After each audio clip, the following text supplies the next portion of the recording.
시청자 여러분 안녕하십니까. 이데일리맵 황주명 대표입니다. Don't worry, be happy. 제가 늘 여러분들과 함께하는 첫마디입니다. 걱정하지 마십시오. 아직은 시장이 갈 것입니다. 라는 이야기를 드렸습니다. 어느 누구도 미국장이 빠질 때 간다라고 얘기했던 사람이 과연 몇이나 있을까 생각해 봅니다. 경륜입니다. 오랫동안 주식을 바라보면서 느꼈던 수급에 대한 힘, 전체 시장에 대한 힘을 여러분들에게 전달드리고 있습니다. 테슬라, 애플 주식이 급락할 때 오히려 저는 기회라고 말씀을 드렸습니다. 어제는 기회입니다. 라고 이야기를 드렸는데 역시나 오늘 반등이 나왔습니다. 그럼 앞으로 어떻게 됐을까요? 어떻게 될까요? 질문이 많을 텐데 또 같은 말을 하겠습니다. Don't worry, be happy다. 오늘도 Don't worry, be happy하게 하게끔 다양한 기법들을 가지고 왔는데 그 전에 시장에 대한 언급을 잠시 이야기하고 가도록 하겠습니다. 자, 미국 증시 분명히 굉장히 혼란스럽습니다. 왜? 과거에 없었던 상승이 지금은 부담스럽게 느껴지게 되는 겁니다. 그래서 한 번씩 매도가 나올 때마다 같이 쫓아가는 현상이 발생을 합니다.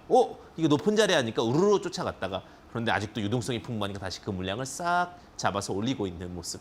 이게 지금 현재 반복되는 현상이라 보시면 될 것 같은데 우리나라 장도 마찬가지입니다. 많이 걱정하셨죠. 하지만 결국 우리나라 장도 똑같은 흐름을 보여주고 있습니다. 일부 누군가가 고점이라 생각해서 매도하는 순간 강력하게 순매수 포지션이 들어오면서 시장을 이겨내고 극복하고 있습니다. 결국 지금은 무슨 장세냐? 유동성 장세다. 이렇게 좀 말씀드리고 싶습니다. 여러 가지 장세가 있습니다. 모멘텀 장세도 있을 수 있고요. 눌리명 장세도 있을 수 있고요. 박스권 장세도 있을 수 있고요. 모멘텀 장세도 있을 수 있고요. 그런데 오늘은 지금은 가장 핫한 장세, 리커드 장세, 유동성 장세입니다. 즉 돈이 시장을 압도하고 돈이 모멘텀을 압도하는 어마어마한 장입니다. 이런 장은 10년, 지금 20년에 한번 올까 몰까 한 장입니다. 올까 말까 아니죠. 그죠? 올까 말까 한 장입니다. 이거를 잘 기회 삼아서 지금은 수익을 압도적으로 보셔야 됩니다. 지금 장에서 돈 못 벌면요. 수익을 못 보시면 돈이라는 표현 좀 그렇네요. 그죠? 수익을 못 보시면 또다시 기회는 잃게 됩니다. 그럼 언제 시장이 하락합니까? 본격적인 하락은 2월 중순에서 말이 되지 않을까. 내년으로 넘어갑니다. 제가 원래 시장이 하락할 것 같습니다라고 하다가 바로 방향 바꿨죠. 갑니다. 다 취소. 왜? 시장은 대형의 영역인데 간다 했을 때는 가는 것을 확실하게 체크하고 가야지만 돈을 벌 수 있는 장세, 시장에서 수익을 벌 수 있는 장세로 넘어가는 겁니다. 그런데 내년 2월에 굉장히 큰 악재가 있습니다. 지금은 공격적이어야 돼요. 뭐 상황 판단은 뭐 개인 투자분들이 하시겠지만 저는 항상 제일 싫어하는 게 이렇게 약간 이렇게 두루뭉실한 거 있잖아요. 그 원래 그 두루뭉실한 게 참 편해요. 말할 때 그럴 수도 있고 저럴 수도 있습니까? 저렇게 하면 되죠. 그럼 과연 어떤 판단을 내릴지 개인들이 혼란스러울 것 같아서 어떻게 보면 참고하시라는 내용으로 저는 어떤 저만의 생각, 어떤 시장을 통해서 경로를 통해서 얻은 생각들을 여러분들에게 전달드리고 있다. 이렇게 말씀드리고 싶습니다. 자, 내년도 2월 중심으로 보시게 되면 내년도 2월에 시장이 조금 리스크할 수 있습니다. 왜 그러냐? 이제 10억에서요 3억으로 대주주 요건이 바뀝니다. 근데 내년도 3월까지 유예해 준다고 그랬죠. 그럼 그 3월에 대한 리스크가 또 있고요. 그 다음에 공매도가 6월이라고 하면 지금 왜 시장이 가냐면 상승밖에 돈 벌 수 있는 장이 없어요. 요즘 부동산도 굉장히 많은 생각들을 갖고 있죠. 그다음에 주식에서도 예전에 공매도가 있었기 때문에 공매도 하락에 대한 상승 포지션이 있었지만 지금 이게 없잖아요. 오로지 공매도 없기 때문에 상승밖에 수익을 볼 수가 없어요. 그러면 지금은 위기입니까? 기회입니까? 기회입니다. 기회를 놓치면은 또다시 위기에서 접근하게 되는 거예요. 시장이 높고 낮음이 중요한 게 아니에요. 유동성 장세에서는 기회의 확인을 체크하는 겁니다. 그렇다고 모든 종목이 다 가냐? 아닙니다. 돈은 돌고 도는 겁니다. 돌고 도는 종목, 돌고 도는 흐름에서 우리는 체크포인트를 잡아야 되는 겁니다. 이게 결국 주식입니다. 제가 오랫동안 주식을 하면서 제가 그랬죠. 저는 주식을 참 좋아하는 사람입니다. 어떻게 보면은 제가 이 업에 오래 있을 수 있었던 일은 어떻게 보면은 다른 분들은 좀 지루할 수도 있다 생각하는데 참 재밌어요. 자본주의에 꽂히잖아요. 주시장은요. 왜 주시장 지금 살리는 줄 아세요? 주식시장이 잘 돼야 기업은 채권도 발행할 수 있고 증자도 발행할 수 있고 유상증자도 성공할 수 있습니다. 그래서 기업이 살아나는 거예요. 그렇기 때문에 주식시장이 활성화되고 나아가는 것은 결국은 전체적 경기에 굉장히 큰 도움이 됩니다. 그래서 지금 코로나19라는 불확실성인 장세에서 만약에 언택트 시대에 또 딱 맞아떨어지면서 주식시장이 살아나게 됐는데 이 시장이 어떻게 보면 희망을 국민들에게 또 주고 있습니다. 그런 관점에서 주식시장을 잘만 분석한다면 평생 직업 혹은 평생 수익을 볼 수 있는 모멘텀이 될 수 있습니다. 저는 그런 부분들을 정말 많이 고심하고 또 생각합니다. 자, 오늘 여러분들과 함께 할 부분은 무엇이냐?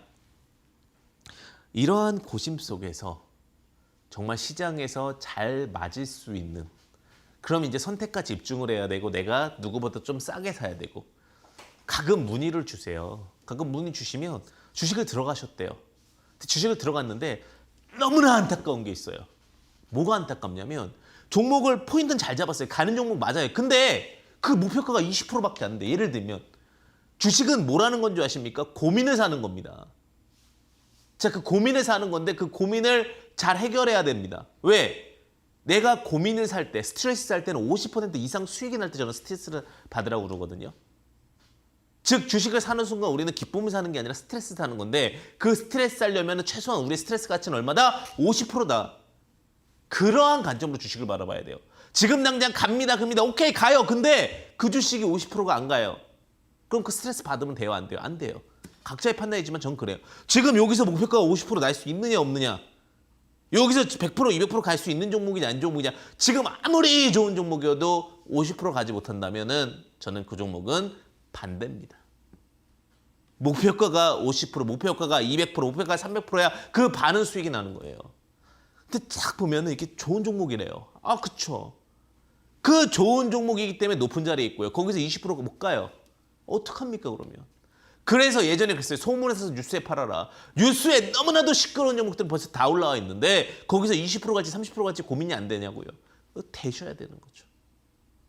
그런 부분에서 봤을 때 그러면 내가 얼만큼 잘 살 수 있느냐, 얼만큼 잘 체크포인트 가질 수 있느냐도 굉장히 중요할 수 있을 것 같은데 그 부분을 오늘 여러분과 저는 실전 일목균형표를 통해서 싸게 주식을 잘 사는 법에 대한 부분을 함께 하도록 하겠습니다.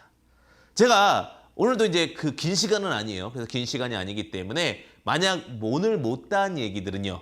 노란톡 오픈 채팅방이라고 있습니다. 거기에 황주명, 황금 주식의 명쾌한 타이밍이죠. 그렇죠? 황주명을 검색하셔서 오시면 제가 오늘 못다 했던 이야기들 그리고 뭐 시황에 대한 부분들 그리고 또 제가 가끔 뭐 제 어떤 비법서라든지 이런 부분들도 무료로 또 드리는 이벤트도 하고 있으니까 오셔가지고 뭐 다양한 정보 받아가시기를 바라겠습니다. 자, 실전 일목균형표 들어가도록 하겠습니다.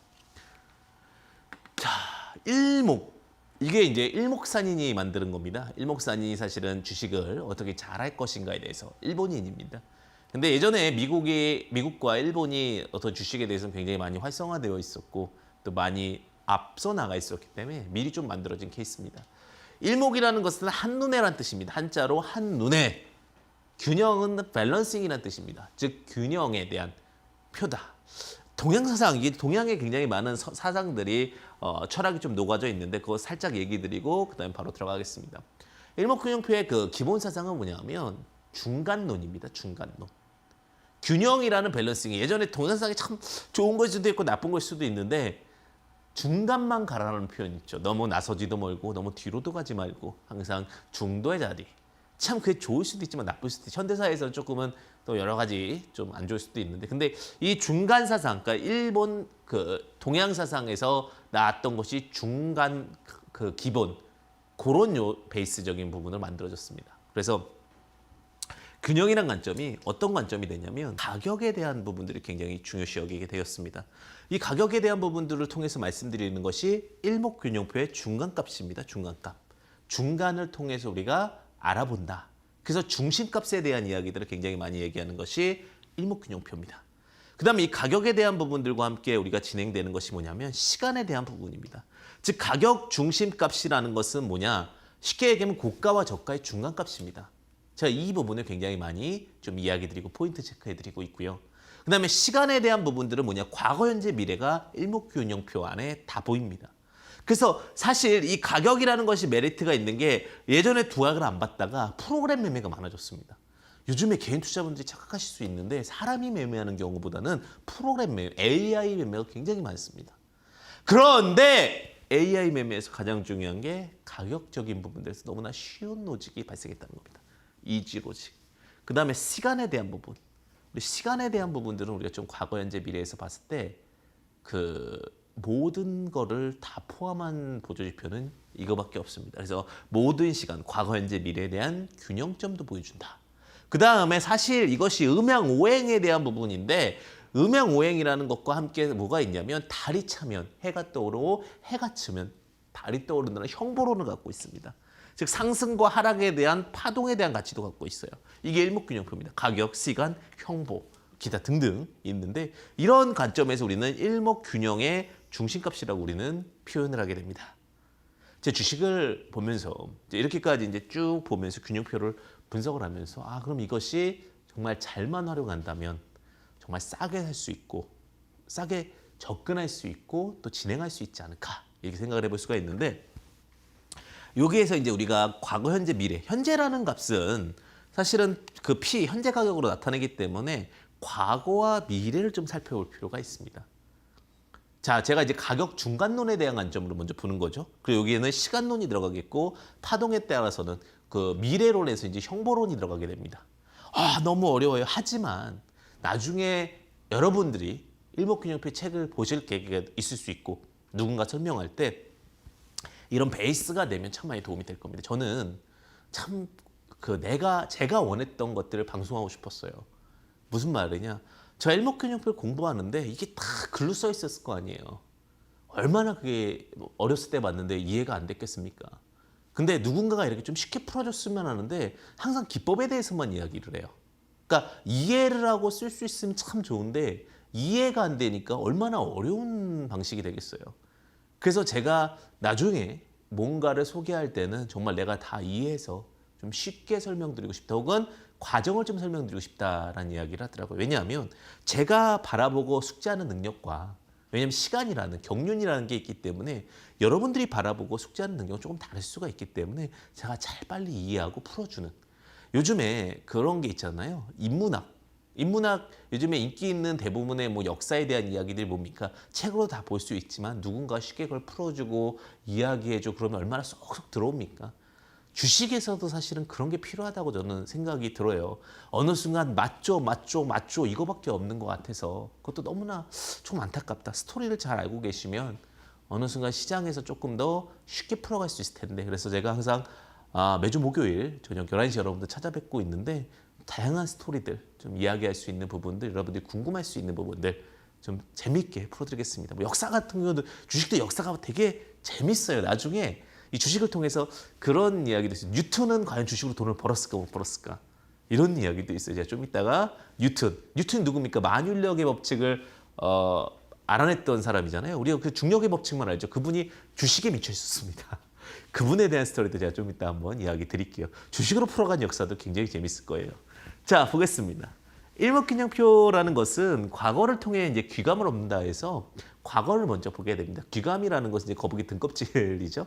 어쨌든 거북이 등껍질을 보게 되면은 거북이가 살아왔던 과거 행적을 볼 수 있다 해서 이제 귀감, 거울이죠. 거북이 거울 이렇게 얘기가 나오는데 자, 과거를 갖고 만든 선이 이제 세 가지가 있어요. 이런 분류는 책에 있는 분류가 아니고요. 제가 만든 분류입니다. 근데 풀어져 있던 이야기들을 좀 한국형으로 바꿔놓고 좀 이야기 쉽게 만든 건데 크게 과거형 선에는 전환선, 기준선, 후행 스팬 정도를 넣을 수 있지 않을까. 이 어떤 시대적 관점, 즉 가격과 시간을 섞은 겁니다. 전환선이라는 것을 보게 되면 전환한다, 좀 빠르게 바뀐다라는 의미를 갖고 있어요. 시프트 같은 관점인데 최근 9일간 최고가와 최저값의 중간값을 전환선이라고 부릅니다. 무슨 말이냐? 우리가 이제 9일 동안 원래 주식이라는 게 우리가 이동평균선이라는 것을 통해서 이해를 하고 있었습니다. 이동평균선이라고 이해를 했을 경우에는 뭐 5일선, 11선, 21선, 61선 이런 식으로 해서 이동평균선이 만들어졌어요. 근데 그거에 대한 기본 로직이 뭐냐면 종가의 중심값이었습니다.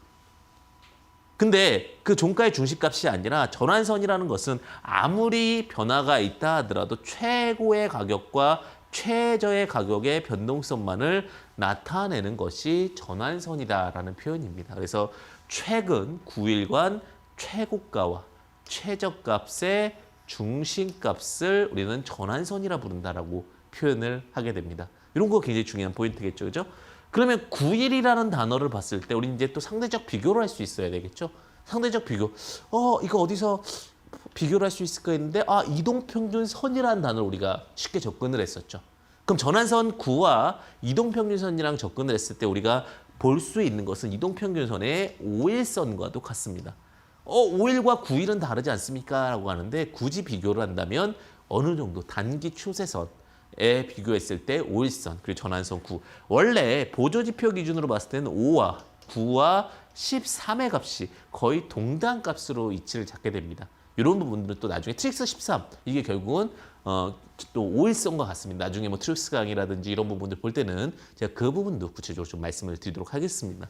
자, 기준선 26 기준선 제가 항상 우리가 그러죠. 예전에 운동회 때 지금은 모르겠는데 예전에 운동회 때 딱 가운데 딱 그 구령대에 가서 딱 중심에 딱 선 사람이 기준 딱 이럽니다. 기준 딱 이러면 왼쪽과 오른쪽이 그 기준에서 쫙 벌어지죠. 그죠? 또 해쳐 모여 그러면 딱 쫙 모이죠.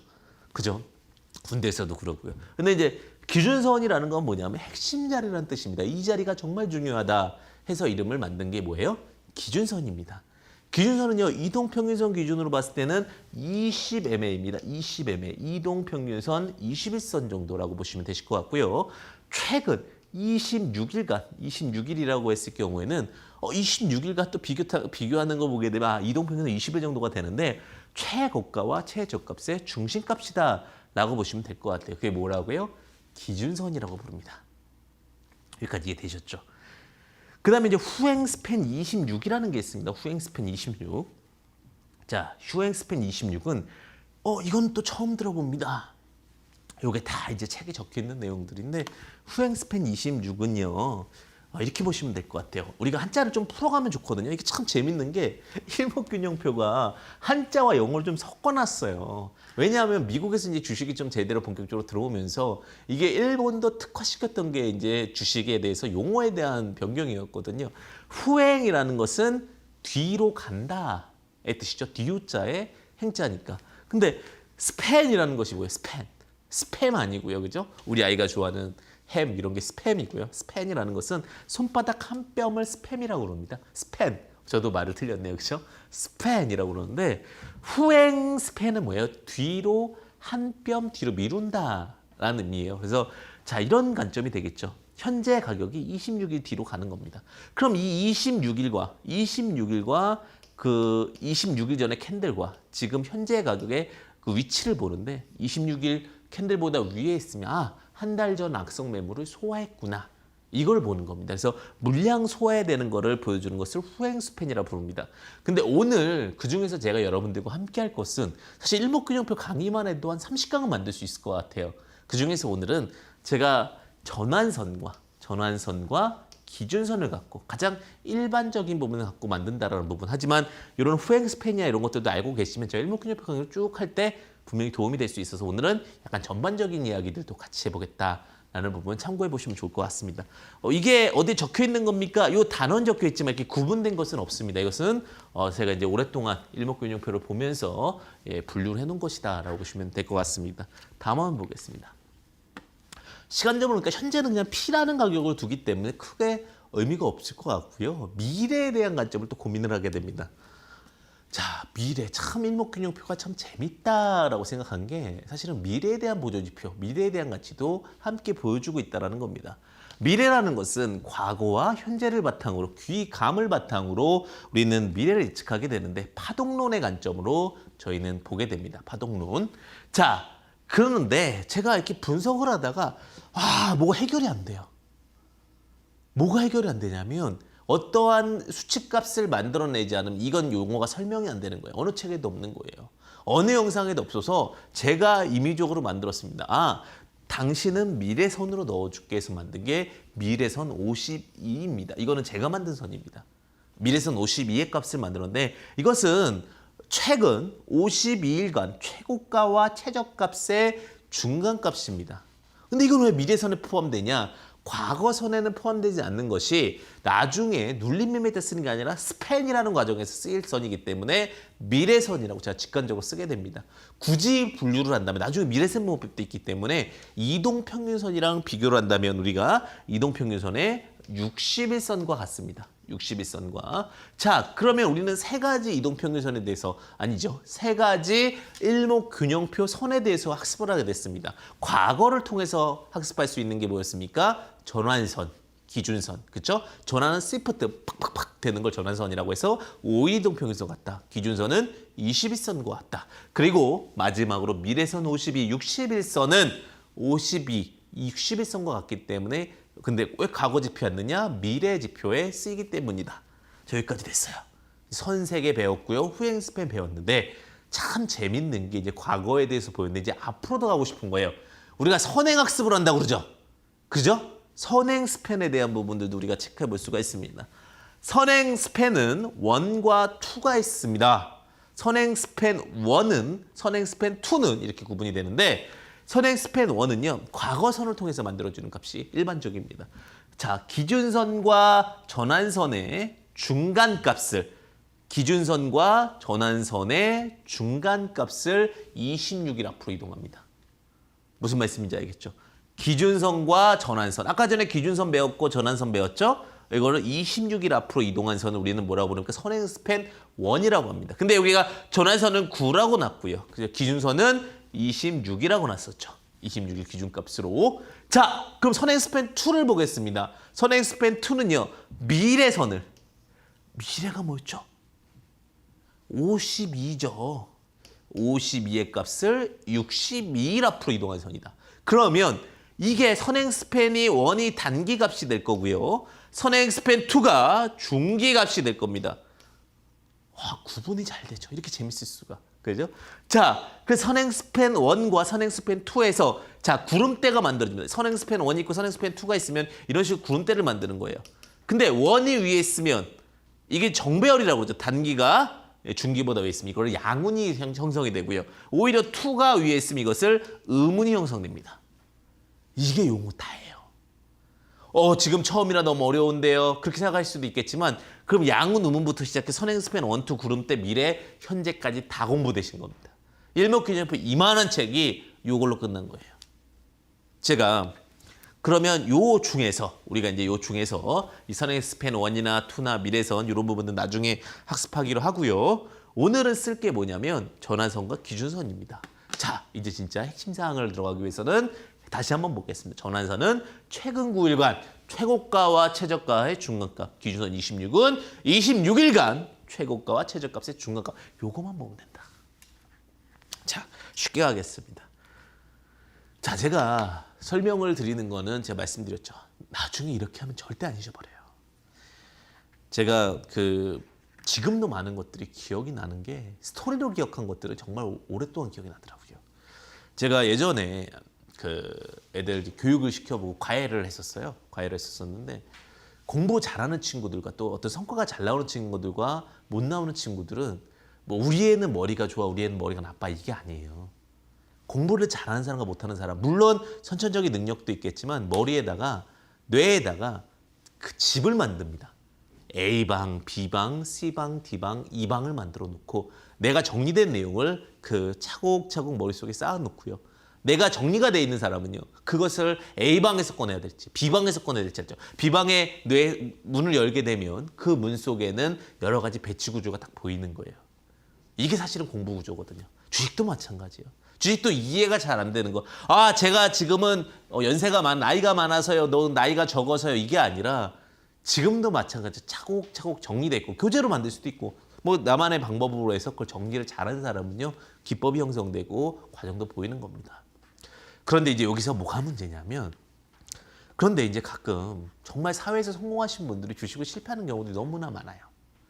그것은 무엇이냐? 사회에서 했던 그 방법들이 주식에서 그대로 성공할 거라는 것은 아닙니다. 자, 우리가 사람과 사람 간에 만날 때는 그 사람의 말투도 볼 수 있고 그 사람의 행동도 볼 수 있고 그 사람의 어떤 카리스마도 볼 수 있지만 주식은 그런 게 1도 없어요. 오로지 냉철한 수치와 냉철한 방법밖에 없습니다. 그렇기 때문에 내가 사회에서 성공했다 해서 주식으로 성공할 수 있는 건 아니에요. 철저한 공부와 철저한 분석력이 필요합니다. 그렇게 돼야지만 성공할 수 있습니다. 제가 그래서 말씀드렸죠. 뉴턴이 주식으로 돈을 벌었을까요? 실패했을까요? 그 답을 말씀드리고 매매법 진행하겠습니다. 자, 그리고 오늘 지금 짧게 강의를 하면서 못다한 이야기들 혹은 또 다양한 부분들은 노란톡 오픈 채팅방 황주명 황금 주식의 명쾌한 타이밍 검색하셔서 들어오시게 되면 또 다양한 정보를 무료로 받아보실 수 있으니까 참고하시면 좋으실 것 같습니다. 자, 그래서 제가 이제 말씀을 드리게 되면 뉴턴은요 남해라는 종목을 샀습니다. 그 종목을 사가지고 뉴턴의 어떤 법칙 얼마나 과학자니까 머리가 좋았겠어요. 주식으로 탁 수익을 봅니다. 그래서 딱 엑시트 잘했어요. 엑시트 잘했는데 나의 분석을 보니까 또 갈 것 같아. 욕심이 생긴 거죠. 사람의 욕심은 또 무궁무진하죠. 그럴 때 친구들이 리엔트리는 아니다. NO! 하면서 들어가지 마라! 이랬는데 나는 내가 뉴턴이야. 만윤력의 법칙을 만든 사람이 하면서 딱 들어갑니다. 난 감각을 믿어. 큰일 났죠. 감각을 믿어 하니까 그것도 주가 딱 가죠. 그러니까 딱 위풍당당하게 나 이렇게 돈 벌었어. 딱 하면서 나타나면서 딱 나타나죠. 그런데 방향이 한번 바뀌고 나니 우소소소소 떨어지게 됩니다. 그러면서 마지막에 뉴턴의 말로는 뭔지 아십니까? 파산입니다. 우리가 항상 그 인물을 볼 때 어떠한 업적에 대해서만 보고 전체적인 역사의 생애 흐름을 다 보지 않다 보니까 그런 부분들을 놓치고 있는 것들이 많아요. 역사는요. 어떻게 보면 승자에 대한 이야기, 역사는 성공한 자의 이야기들만 있지만 그 뒷이야기들을 보면 더 재밌습니다. 저는 딱 그것만 봐요. 주식에 관련된 이야기. 그러니까 모든 인물들을 볼 때 이분 주식했어 안 했어 이거예요. 이분 수익 얼마큼 봤어 안 봤어. 네. 그러다 보니까 이게 저는 항상 이연만 읽다 보니까 모든 게 경제적으로 분석이 되죠. 네. 왜 전쟁이 일어났었고 전쟁사에 대해서 참 재밌는 것들 많아요 사실은. 그 전쟁사를 통해서 주식에 대한 흐름도 볼 수 있고 나중에 그런 이야기들도 아마 제가 조금씩 풀어드릴 시간 같지 않을까 하는 생각이 듭니다. 자, 어쨌든 이런 흐름들을 보게 되면 전체적인, 그러니까 제가 이 시장에서 제가 6월달, 3월달 때 간다고 그런 게 어떤 차트적인 게 아니라 이제 역사적인 부분들, 항상 경제에 대한 부분들을 근처에다 두고 역사를 통해서 보고 있었기 때문에 이번에 강하게 말씀드리는 거예요. 이거는 뭐냐면 기본적으로 친해야 돼요. 기본적인 베이스가. 그런데 단순히 그냥 얇은 지식으로만 이 시장을 이길 수는 없다. 네, 그래서 저도 지금도 마찬가지예요. 지금 저는 굉장히 많은 부분들, 경제에 관련된 책, 그리고 역사, 인문학, 이런 부분들 많이 읽게 되는 부분들이 그런 부분입니다. 요즘에 이제 바빠가지고 한 2달에 한 권 정도 책을 보는 것 같아요. 왜냐하면 이제 이동할 때는 책을 많이 보고는 있는데 그렇다 하더라도 여러분들도 항상 이렇게 전쟁사, 경제 이런 것들 자주 보시기를 바라겠습니다. 자, 어쨌든 간에 매매법 들어가도록 하겠습니다. 매매법 보시게 되면 전환선과 기준선에 대한 이야기를 여러분들과 좀 함께 하도록 하겠습니다. 자, 장대 항봉이 발생을 하게 되는데 장대 항봉은 항상 제가 핵심이라고 그랬죠. 대부분 주식에서 개인 투자자분들이 실패하는 게 기준이 없어서 그런데 그 기준을 제가 만들어 드렸습니다. 임의적인 수치를 넣게 됩니다. 우리가 모든 부분들은 임의의 값이 있고 그 임의의 값을 도출하는 값에서 우리가 시기 형성이 됩니다. 자, 장대 항목이 발생하는 7% 이상의 장대 항목이 발생을 하게 되고 거래대금은 70억 이상이고 뉴스가 모두 발생했을 때 우리는 장대 항목이라고 부릅니다. 그런데 장대 항목 후에 우리는 눌림이란 자리를 표현하게 되는데 장대 항목 후의 눌림. 자, 눌림 자리를 어떻게 공략하느냐가 이제 굉장히 중요할 수가 있습니다. 자, 눌림 자리에는 자, 전환선 1차 30% 매수, 기준선 2차 70% 매수가 굉장히 핵심 포인트가 될 수가 있습니다. 자, 전환선에서는 뭐예요? 아직은 단기선이니까 이렇게 눌렸다가 다시 기준까지 내려올 수가 있겠죠. 그렇기 때문에 비중 조절을 통해서 우리는 접근을 한다라는 겁니다. 수익은 단기론 7%, 스윙은 20에서 50% 정도 수익을 목표로 하면서 최소한 50% 이상 갈 수 있는 종목으로 포지션을 잡고 접근하자라는 부분까지도 접근하겠습니다. 굉장히 단순하죠? 이론이 끝나고 나니까 바로 그냥 핵심은 뭐예요? 전환선, 기준선 분할 매수하고 7에서 20에서 50%에서 매도한다. 이게 답니다. 자, 이제 이 무기를 가졌어요. 이제 우리가 모든 총 쏘는 방법에 대해서 그 교련을 다 받고 나서 이제 우리는 뭐 하는 거예요? 이 총을 들고서 이제 주식으로 수익 사냥을 가는 겁니다. 가겠습니다. 자, 이제 이렇게 딱 무기를 장착했어요. 그죠? 뭐 여러 가지 배경도 배웠고. 자, 인지 컨트롤스. 오케이. 현대차, 뭐 전기차, 사업 확장 소식, 전기차 관련주, 수차 관련주로 두각을 받겠다. 자, 그런데 여기서 장대 항목이 딱 발생을 합니다. 이제 고민이죠. 아, 이거 들어가야 되나 말아야 되나. 인지 컨트롤스를 들어가야 되나 말아야 되나 고민을 하는데, 자, 쫓아가지 않습니다. 쫓아가지 않다가 딱 어떻게 와요? 붕 뜨는 거예요. 아, 괜히 안 따라갔어. 따라갔어야 되는 건데 하는데 참는 거예요. 왜? 아무리 좋아도 주식은 상승과 하락의 반복이 주식입니다. 상승과 하락의 반복일 때 딱 전환선 오니까 어때요? 기가 막히게 반등이 나옵니다. 자, 기준선은 매수가 안 됐어. 내가 예를 들면은 뭐 100%일 때 30%에 대한 지분이 들어가게 되면서 바로 수익이 20% 이상 발생하고 차익 실현할 수가 있었습니다. 배우고 나니까 어렵지 않죠. 아, 7% 이상 핵심봉이 발생을 하고 핵심봉 발생 이후에 눌림 자리를 공략한다. 다만 그 파동에 대해서는 50% 이상 상승, 그리고 시장 중심주로서 모멘텀이 있는 종목 위주로 본다라는 겁니다. 현대차 관련된 모멘텀이 있었다라는 거죠. 제가 오늘 이렇게 딱 보니까 참고사항으로 보게 되면, 제가 저번에 에어부산을 한번 말씀드렸는데 에어부산 차트가 좀 약해요. 그럴 땐 잠시 피해가는 것도 답입니다. 에어부산을 딱 보면은 저는 항상 방향을 딱 봐요. 느낌이라는 게 있는데 에어부산이라는 종목은 잠시 좀 상승 흐름을 좀 더디게 가지 않을까 생각이 들어서 이럴 때는 종목 교체도 괜찮은 거죠. 이런 식으로 어떠한 파동의 흐름을 이런 식으로 볼 수 있습니다. 나중에 그런 부분도 이야기 드릴게요. 그래서 파동이 느릴 것 같으면 또 피했다가, 비는 삼치 피했다가 또 들어갈 수도 있다. 이런 로직도 좀 참고해 보시면 좋으실 것 같습니다. 자, 슈캠스 폴리우레탄 수요 회복 및 TDI 업황 개선이라고 보시면 될 것 같은데, 자, 슈캠스 같은 경우 보시게 되면 슈캠스도 대량 수급이 들어왔습니다. 대량 수급이. 자, 그 대량 수급이 들어왔으면 개인들은요 얼마나 초조하고 힘들어요. 맞지 않나요? 개인들은 얼마나 초조하고 힘들어요. 그러면 이 초조하고 힘든데 기준선과 이 후행 스팬 뒤로 왔어요. 다 주가가 기다립니다. 기다리니까 와요, 안 와요? 오죠. 딱 기다리니까 딱 와요. 자, 여기서 이제 딱 전환선에서 30% 이거는 100%다 당겼네. 자, 근데 제가 중요한 건 뭐 이 구름대를 다 거쳤을 때. 자, 지금 장대 항봉의 정의 중에 하나 또 뭐가 있냐?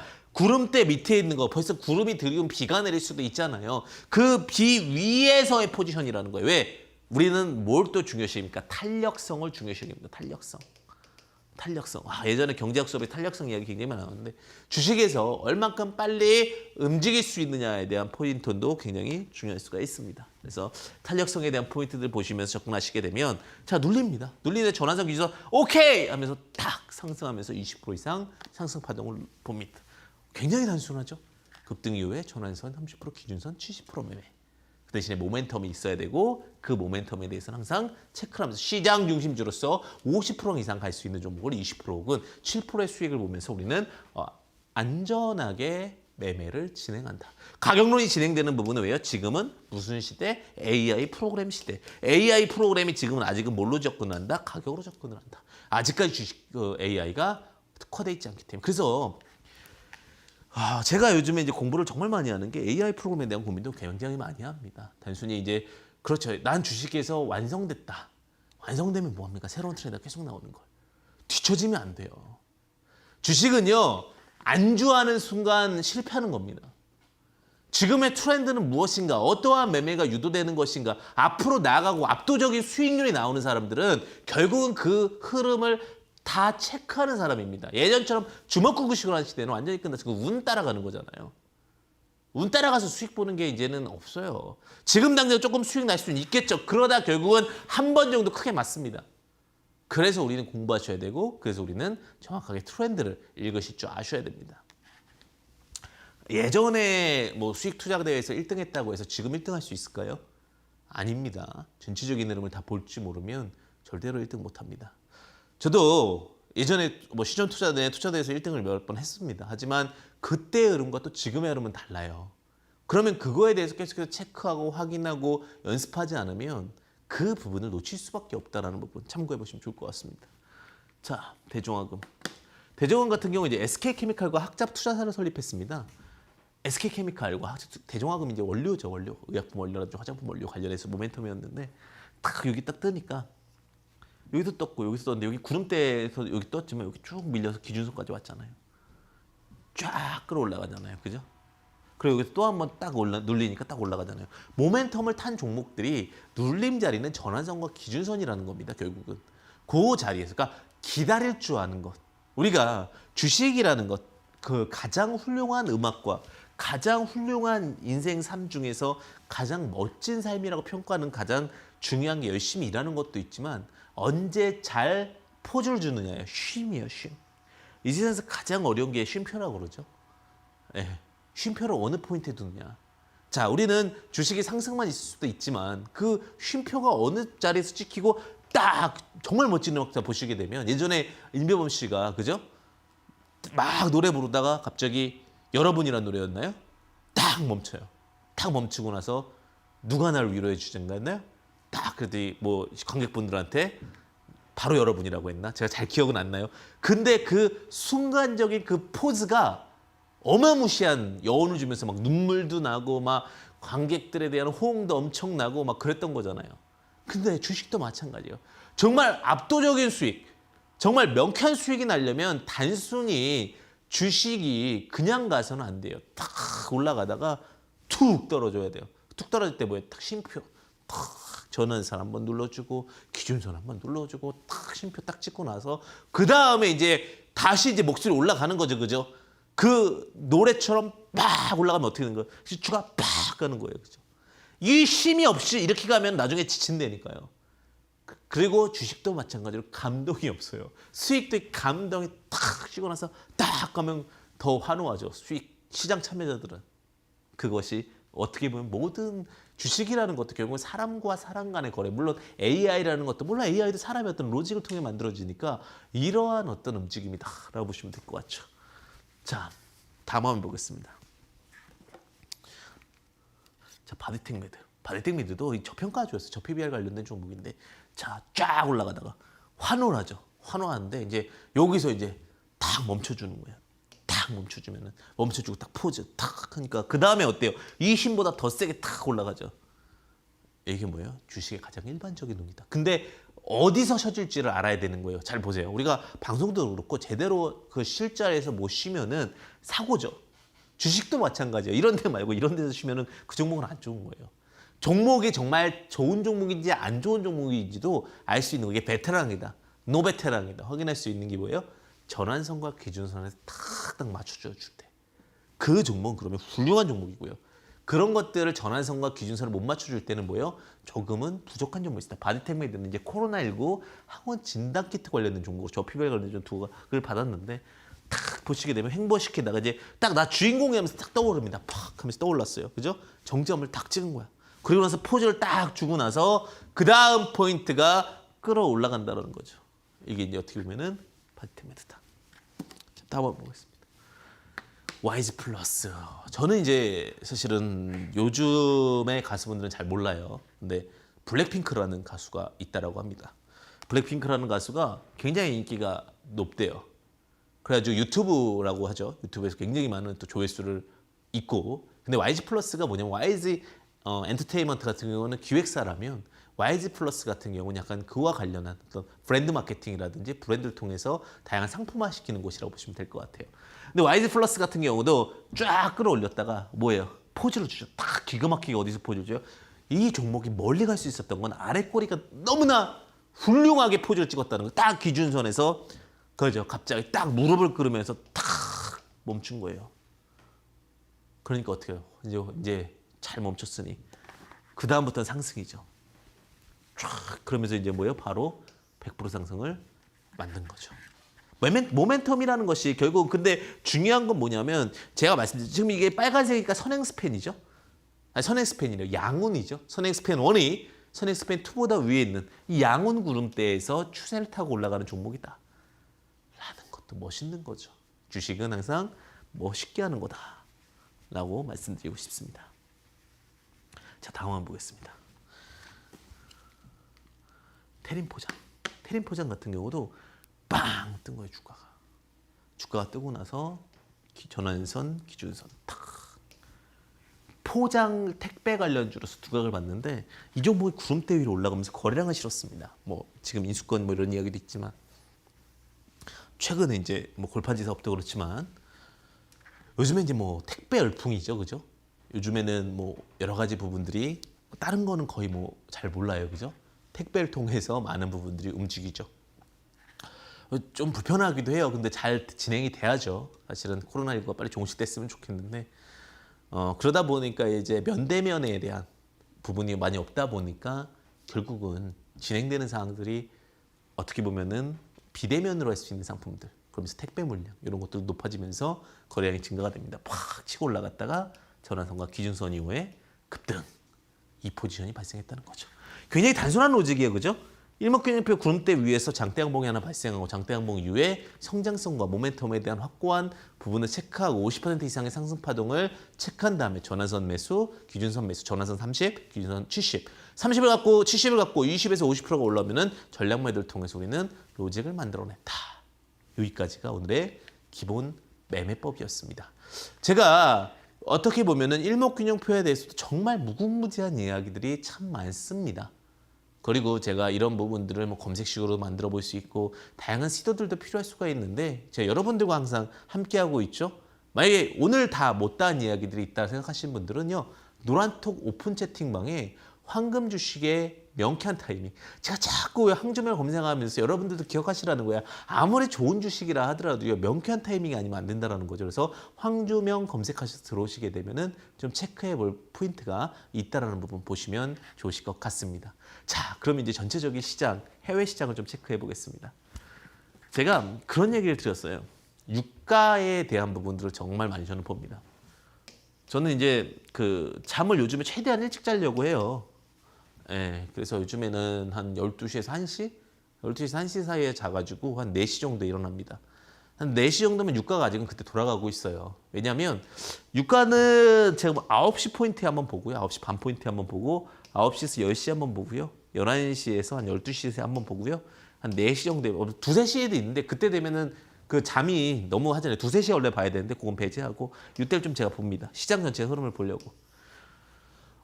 그런데 요즘에 유가를 보게 되면 재밌는 일이 좀 발생을 했어요. 계속 자리를 잘 지켰죠. 사실은 유가도 지금 이거에 대해서는 과분한 거죠. 왜냐하면 실물 경제 상황에서 주식이 올라가다 보니까 유가가 빠지질 못하는 거예요.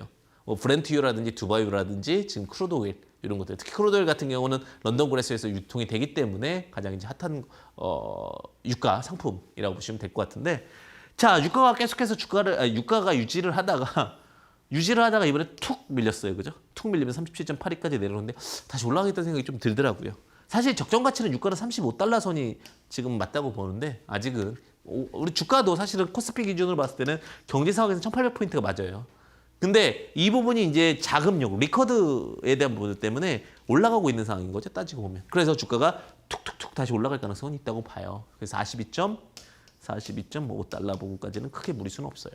제가 봤을 때는. 근데 지금 이제 이 유가를 그렇다고 콜백 상승에다가 두각을 받아야 되냐? 그 부분은 아니에요. 지금 제가 말씀드렸다시피 유가는 제가 계속 그랬죠. 43달러 오게 되면 하락 쪽을 예측하셔라. 이번에 제가 말씀드렸던 그대로 포지션이 유지가 됐죠. 그렇죠? 43달러 오게 되면 풋. 43달러 오게 되면 풋. 왜? 상방이 열리기에는 지금 괴리율 자체가 너무 크기 때문에 항상 풋 자세. 그러니까 유가는 지금 올라왔을 때 풋만 해야지 하락했을 때 콜하기에는 리스크가 있습니다. 그렇다고 해서 계속해서 하방이 나오는 건 아니니까 굳이 이런 데서 또 풋을 할 필요는 없죠. 어느 정도 내 기준 정도 42에서부터 풋을 하겠다. 하락을 하겠다. 왜? 이런 부분들의 로직은 잡고 가셔야 되고 제가 이 이야기를 말씀드린 건 뭐예요? 시장은 아직도 하방에 대해서는 경직을 하려고 하는 상황이 있고요. 상방에 대해서는 부담을 느끼고 있는 상황이에요. 지금 상황에서는. 그러다 보니까 어느 정도 포지션에서 상방이 나왔을 때는 풋 포지션을 좀 바꿔야 된다는 거예요. 그럼 우리나라 증시 어떠냐? 상방이 아직은 열려있긴 한데 부담스럽다. 그렇다 하방이 열리지도 않는다. 이런 것들은 유가를 통해서 느낄 수 있어요. 제가 유가가 가장 많은 자금들이 쉽게 빨리 도는 장이기 때문에 이런 것들을 놓치면 안 됩니다. 그러니까 어떤 분들은 주식만 보면 된다는 분들인데 그건 아닌 것 같아요. 정말 확률 높이기 위해서는 다각도에서 봐고 다각도의 체크 포인트가 있어야 된다는 부분 보시면 좋을 것 같습니다. 그러면서 이제 시장에 대해서 좀 더 보게 되면 빅스에 대한 부분을 또 체크를 해드릴게요. 제가 위험성 지수 이거는 너무 판단하기 쉬웠는데 제가 그런 얘기를 드렸어요. 빅스가 이 정도에서 살살 올라오는 저번 주였을 거예요. 살살 올라오니까 빅스를 지금은 풋을 하셔서는 안 돼요. 빅스라는 게 이제 개인 투자분들 이해가 안 되실 것 같은데 이건 무슨 말이냐면 빅스는요. 변동성 장세, 변동성 위험지수입니다. 변동성. 즉 어떠한 시장에 대해서 불리한 포지션이 나오거나 혹은 경제 위기가 왔을 때는 빅스가 급등을 합니다. 예전에 유례없는 급등을 한번 했죠. 코로나 이후에 진짜 거의 유례없는 급등을 하고 나서 그다음에 이제 시장에 대해서 좀 안정장치가 있다 보니까 빅스 자체는 다시 반등을 했었죠. 그런데 이제 이것도 증시의 동조화 현상이기 때문에 제가 오늘 사실 한국 증시를 좋게 봤던 게 새벽 4시에 이렇게 빅스를 보고 있었어요. 새벽 4시에 빅스를 보고 있었는데 빅스가 빠지는 거예요. 빅스가 빠진다는 건 결국은 위험성이 올라갔다 내려갔다 위험성이 내려갔다는 겁니다. 그래서 위험성이 내려갔구나. 그럼 문제가 크게 없겠구나라는 느낌을 가진 거죠. 그래서 빅스 지수에 대해서는 리스크 관리가 그렇게 크게 없어도 되겠구나라는 생각이 들었습니다. 제가 시장을 바라보면서 이제 항상 느끼는 게 뭐냐면 리스크 관리가 정말 많이 필요하다는 건데 개인 투자자분들이 리스크 관리를 어떻게 하느냐에 대한 부분이에요. 근데 해외 선물, 해외 증시를 보는 이유가 하시라는 얘기가 아니에요. 할 수도 있겠죠. 잘 판단하면. 근데 개인들이 이길 수가 없습니다. 그럼 어떻게 이길 수 있냐? 이제부터가 정말 중요해요. 이거를 어떻게 바라볼지를 아시는 게 굉장히 중요합니다. 제가 빅스랑 크루드오일, 그 다음에 금, 은, 구리, 그 다음에 항생지수를 보면서 여러분들께 말씀드리는 지수인 거예요. 예전에 지금 여러분들한테 말씀드리는 게 기본이 됐으면 좋겠는데 주식만 잘 보면 된다고 생각했어요. 그래서 주식만 열심히 했습니다. 근데 지수를 너무 무시했어요, 제가. 그래가지고 한번 큰 콜 다쳤어요. 사람은 겪어봐야 되잖아요, 그죠? 근데 어느 순간 빅스를 보고 크루드오일을 보고 그 다음에 해외 전체적인 시장을 보니까 자신감이 생기는 거예요. 왜? 확률이 높아지잖아요. 그럼 개인 투자자분들은 어떤 걸 봐야 되냐? 체크해 드릴게요. 첫 번째, 아침에 일어나면 빅스 지수를 꼭 보세요. 그래서 이게 많이 올라갔는지 떨어졌는지. 떨어졌으면 크게 걱정 안 하셔도 돼요. 두 번째는요, 크루드 오일을 보세요. 이 크루드 오일을 보면서 변동성을 예상할 수 있어요. 크루드 오일이 어느 정도 올라가 있는 상태면 장중에 크루드 오일은 계속 실시간으로 움직이고 있기 때문에 같이 보시는 게 좋습니다. 세 번째는요, 제가 오늘 갖고 오지는 않았는데 원래 골드가 보조 지표인데 지금은 위험성 지표랑 크게 같이 이렇게 역차별화되지가 않아서 좀 조심스럽게 봐야 될 것 같고요. 이 크루드 오일이랑 같이 봐야 될 게 구리나 아연을 같이 보시면 좋습니다. 그래서 이런 것들을 섞어서 보시면은 아마 시장에 대해서도 굉장히 큰 예측력이 높아집니다. 제가 이런 부분도 제가 목요일마다 갖고 오곤 있는데요. 여러분들한테 도움이 되셨으면 좋겠어요. 그래서 제가 도너리 BAP 말씀드릴 때는 항상 이런 빅스 지수를 갖고 말씀을 드린다고 보시면 될 것 같아요. 전체적인 정리를 드리게 된다면 지금 주시장은 도너리 BAP입니다. 그렇기 때문에 너무 걱정하지 마시고요. 이 시장은 위기보다는 아직은 기회다라고 말씀드리고 싶고요. 만약에 오늘 제가 못다한 얘기가 있다면요, 매주 일요일 지금 급등하는 종목은 무엇인가라는 내용으로 제가 이들리맵에서 또 방송을 하고 있는데 저녁 8시부터 9시까지 하고 있습니다. 오시면 되실 것 같고요. 잘 못 찾아오시겠다 이러신 분들은요, 노란톡 오픈 채팅방 황주명으로 들어오시게 되면 거기서 또 안내드리는 시간 갖도록 하겠습니다. 주식은요, 마음이 편안하면 잘할 수 있습니다. 그 마음이 편안하려면요, 기본만 잘 알면 됩니다. 오늘 일목균형표도 기본 시간이었는데 이 소중한 시간 여러분들과 함께하게 돼서 너무나도 즐겁고요. 언제나 큰 수익 여러분들에게 함께할 수 있었으면 좋겠습니다. 성공 투자 되시고요. 언제나 응원하겠습니다. 황금 주식의 명쾌한 타이밍 황주명이었습니다. 감사합니다.